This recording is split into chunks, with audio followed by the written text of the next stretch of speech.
Hello friends, welcome to this series on My Musings Part 7 today. आज हम discuss करने वाले हैं about the purpose of life. आखिर क्या मकसद होता है जिंदगी का और सबकी अपनी जिंदगी का जो मकसद होता है वो लोग कैसे तय करते हैं. पर्पस का मतलब पहले समझ लेते हैं. Purpose is that which defines us, कि हम जो भी काम कर रहे हैं उसका कुछ ना कुछ हम पर्पस समझते हैं, तभी हम वो चीज कर पा रहे हैं. और ये पर्पस ही होता है जो हमें मोटिवेट करता है वो काम को करने के लिए.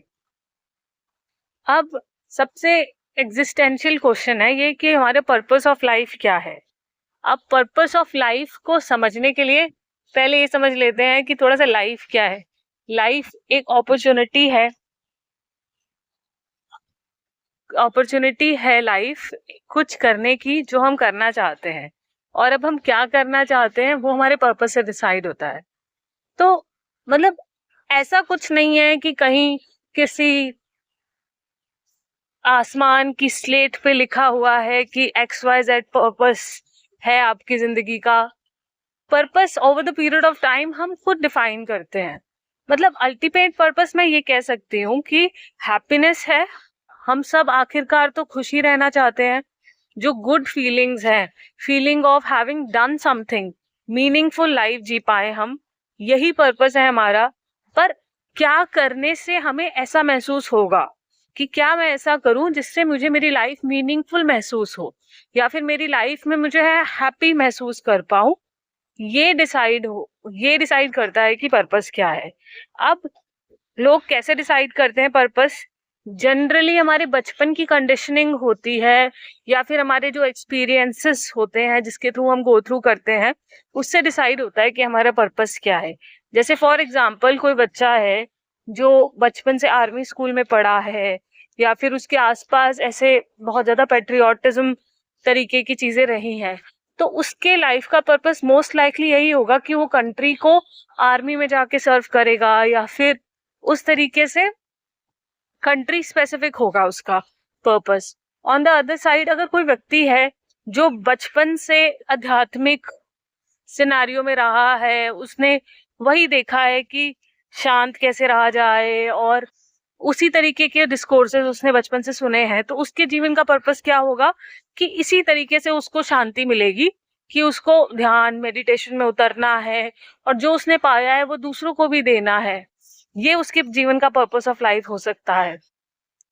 ऐसे ही कोई और व्यक्ति है जिसने देखा है कि बचपन से फैमिली में खुश रहना, घूमने फिरने जाना, और मतलब डिफरेंट डिफरेंट जगहों को एक्सप्लोर करना, तो उसके लिए उसके लाइफ का पर्पस कि उसको हैप्पीनेस कहाँ से डिराइव होती है वो होगा घूमने फिरने से.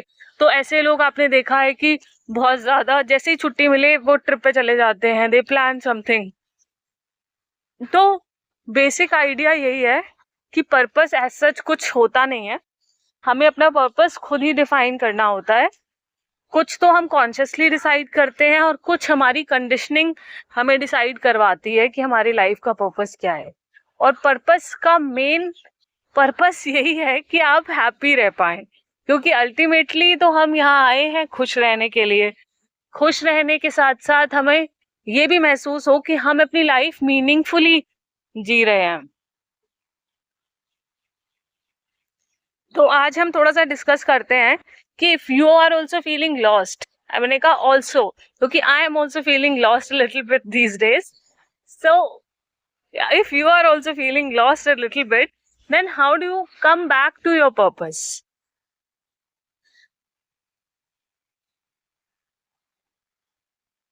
तो एक तो पर्पस है खुश रहना मतलब हैप्पीनेस में रहना. बट हैप्पीनेस आपको कैसे मिलेगी ये आपको डिफाइन करना है. हैप्पीनेस के बहुत सारे तरीके हैं. कोई एक चीज से हमें खुशी नहीं मिलती. कोई व्यक्ति हमें फूल दे दे, हमें खुशी मिल जाती है.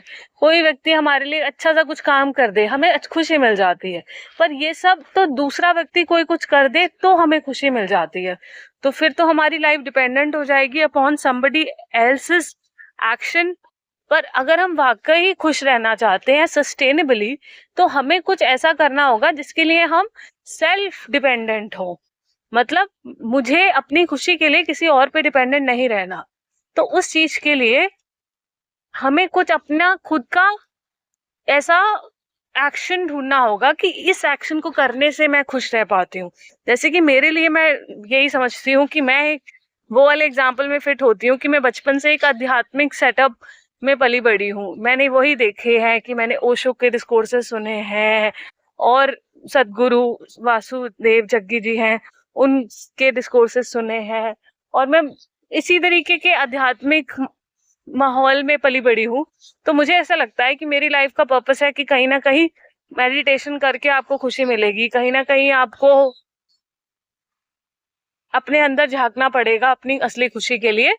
तो वो मेरे को लगता है कि that is my realignment to my purpose, कि यही इसी चीज में मैं जाऊं और मैंने जो पाया मैं वो दूसरों को भी बांट पाऊं।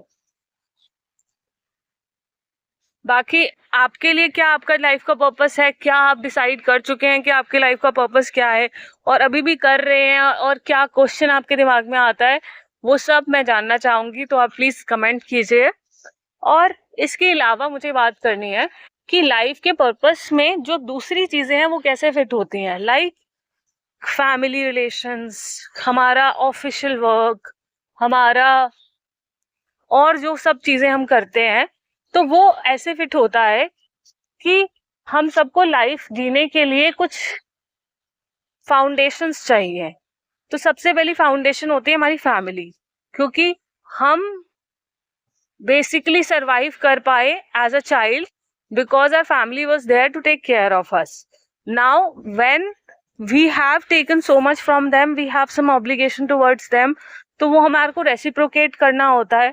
और जैसे कि हमने लास्ट म्यूजिक्स में भी डिस्कस किया था कि फैमिली और the connections we have in the on earth are the ones that bind us to earth.